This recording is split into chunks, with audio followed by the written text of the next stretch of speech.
These are the walls of the TAFE campus on Hunter Street.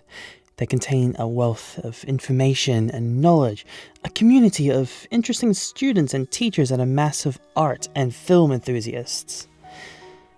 But beyond what we see with the naked eye is something a little more sinister. For decades, the ghosts of Hunter Street TAFE have remained untamed, left to roam the building and haunting anyone who displeases them. That changes today as we have conducted interviews with the ghosts to understand once and for all who they really are and what they want. So there were these presences around TAFE. I couldn't believe my eyes. I thought I've had a really long day. I've had a few stressful students, a few meltdowns, and then I turned the corner and there he was, standing in the doorway. I looked over my other shoulder and she was there too, in the white dress in the walls. I ran up to the toilets.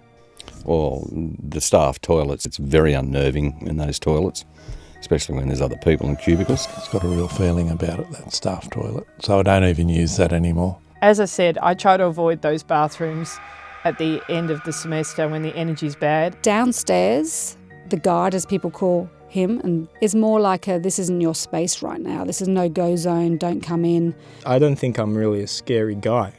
My name's Robert. You can call me Bob. I think I've gotten to know everyone quite a lot here, even though they might not know me. So the man in the corridor, he doesn't talk much. He just seems to nod. But the lady in the white dress, when she talks to me, she's very cheery, so I literally see her saying hello, but it's short, sharp.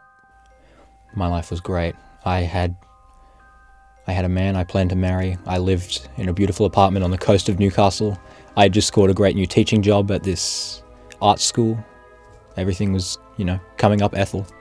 I was on course to have a great life, but it was cut short, unfortunately. I started in 1901. It was a good year. Unfortunately, it was ruined by something called the Great War.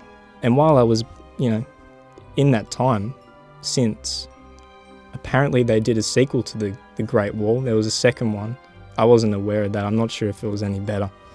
I generally think that if you die under a horrible circumstance, you leave an echo.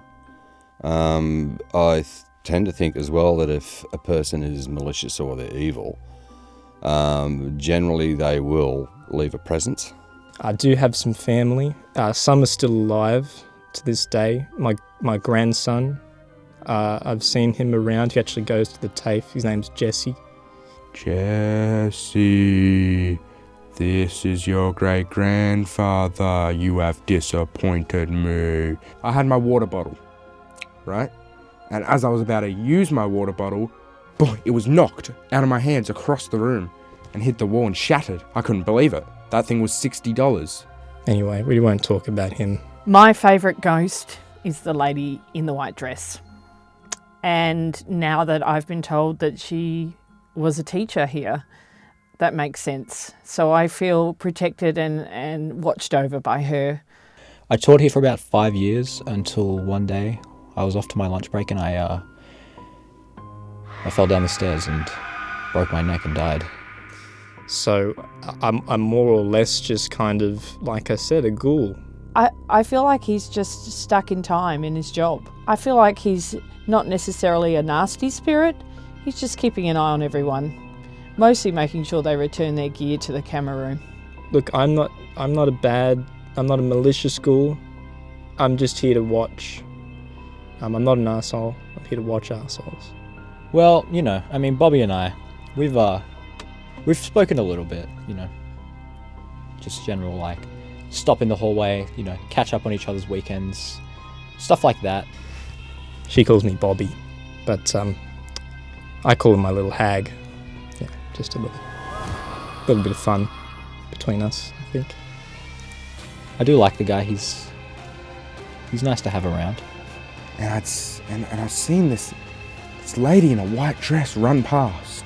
And I just caught it in the corner of my eye. I thought I was hallucinating at first. I wear this outfit because it's creepy.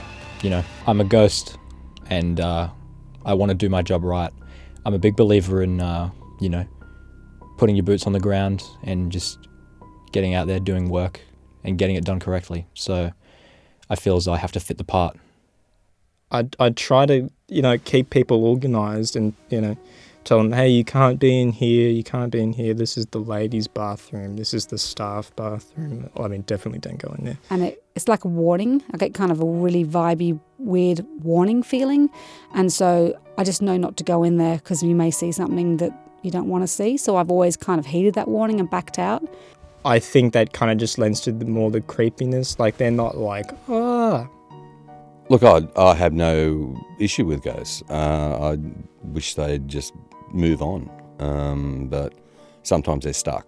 I'm open-minded about it because this is a very old building. It must be around about 130 years old now, and that's a lot of people have came and gone. Whatever the circumstances, the ghosts will remain in this building for years to come. But the legend has been put to rest. We now know that they are not the terrifying monsters that we once thought.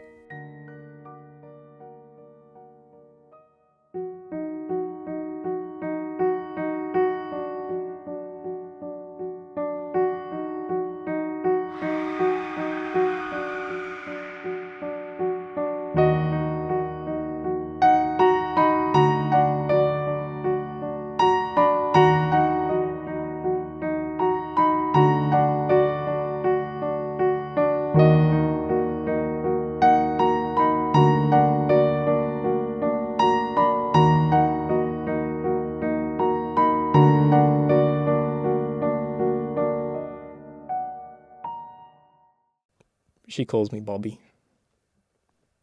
And I call him my little hag.